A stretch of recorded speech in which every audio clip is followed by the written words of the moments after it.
সম্পর্ক, কবি শক্তি চট্টোপাধ্যায়। সম্পর্কের বাজারে পৌঁছে পা দুটো থেমে গেল।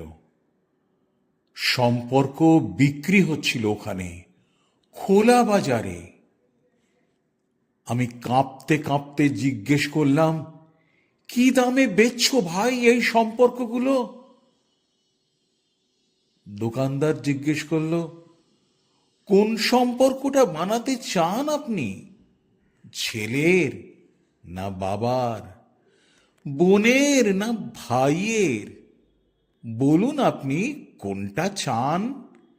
মানবতার না ভালোবাসার, মায়ের না বিশ্বাসের?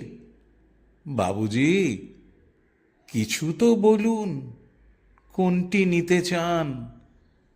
চুপচাপ দাঁড়িয়ে কেন? ঠিক ভেবে বলুন। ভয়ে ভয়ে বললাম, বন্ধুর।